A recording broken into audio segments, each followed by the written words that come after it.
Alaikum. L'objectif de cette séance est de travailler avec l'intelligence artificielle sur un sujet mathématique, voir les capacités de l'intelligence artificielle à produire de la mathématique.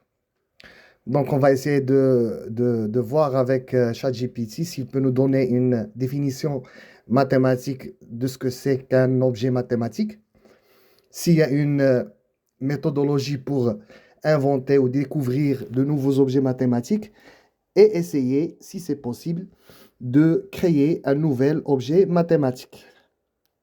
Donc, on va lui dire tout ça.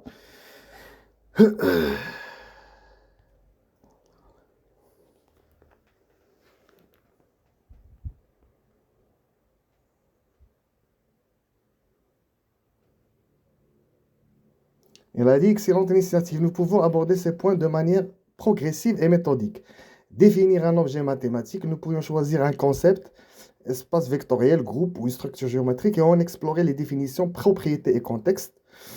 Créer une méthode ensemble, nous pourrions formaliser une démarche pour inventer ou découvrir de nouveaux objets, par exemple en croisant des structures existantes ou en introduisant de nouvelles contraintes.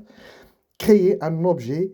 À partir de cette méthode, nous pourrions tenter de définir et analyser un objet mathématique avec ses axiomes, propriétés et peut-être les applications potentielles. Quel aspect souhaitez-vous commencer? Je vais lui dire définir mathématiquement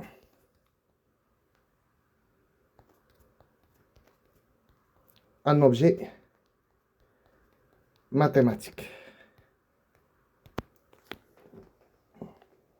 Définir mathématiquement un objet mathématique est une étape cruciale en mathématiques, car cela fixe les bases de son existence, de ses propriétés et de son rôle dans un système. Voici une approche structurée pour cette définition. Donc, composantes nécessaires pour définir un objet mathématique, ensemble de bases. Définir les éléments qui composent l'objet. Par exemple, des points, des nombres, des fonctions. Définir explicitement l'objet sur lequel repose l'objet. Structure, spécifier les règles ou les relations entre les éléments de cet ensemble. Par exemple, opération, relation d'ordre, voisinage, ainsi de suite. Les axiomes, énoncer les propriétés fondamentales que l'objet doit satisfaire. Un exemple, associativité, commutativité ou invariance. Représentation, déterminer comment cet objet peut être exprimé de manière algébrique, géométrique ou autre. Application aux finalités. Exemple simple, le groupe. J'ai un ensemble en vie, structure, voilà la structure. Les axiomes, voulez-vous définir un objet connu en modifiant ou en modifier un existant ou commencer à créer un nouveau? Euh,